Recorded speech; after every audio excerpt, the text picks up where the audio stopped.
Super star Mahesh Babu హీరోగా చేస్తున్న వారణాసి సినిమాపై రోజు రోజుకి అంచనాలు భారీగా పెరిగిపోతున్నాయి. వారణాసి సినిమా రిలీజ్ కి ముందు నుంచే అంతర్జాతీయ స్థాయిలో ప్రకంపనలు రేపుతోంది.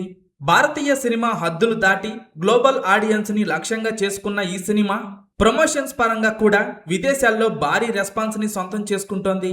రాజమౌళి దర్శకత్వంలో వచ్చిన త్రిబుల్ సినిమా బ్రెజిల్లో మంచి రెస్పాన్స్ ని సొంతం చేసుకుంది.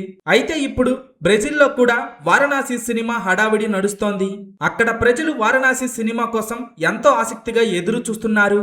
ఇప్పటికే మెక్సికోలో జరిగిన కామికాన్ ఈవెంట్లో ఈ సినిమాకు సంబంధించి ప్రత్యేక గ్లింప్స్ ను రాజమౌళి ప్రదర్శించగా మెక్సికోలో భారీ రెస్పాన్స్ వచ్చింది. Varanasi cinema pan India audience నే కాకుండా పాన్ వరల్డ్ ని టచ్ చేయబోతోంది. ఇప్పుడు వారణాసి సినిమాపై రాజమౌళి చేస్తున్న ప్లాన్ చూసి అందరూ షాక్ అవుతున్నారు. వారణాసి సినిమా రిలీజ్ తరువాత ప్రపంచం మొత్తం ఈ సినిమా గురించే మాట్లాడుకోబోతోంది. Super star Mahesh Babu దర్శకధీరుడు Rajamouli combination లో తెరకెక్కుతున్న వారణాసి సినిమా రిలీజ్ తరువాత బాక్సాఫీస్ ని ఒక రేంజ్ లో షేక్ చేయటం ఖాయం. ఈ సినిమా రిలీజ్ తరువాత 10 కోట్లను దాటినా షాక్ అవ్వాల్సిన పని లేదు. వారణాసి సినిమా రిలీజ్ తరువాత ఎన్ని కోట్లు వసూలు చేస్తుందని మీరనుకుంటున్నారో కింద కామెంట్స్ రూపంలో చెప్పండి.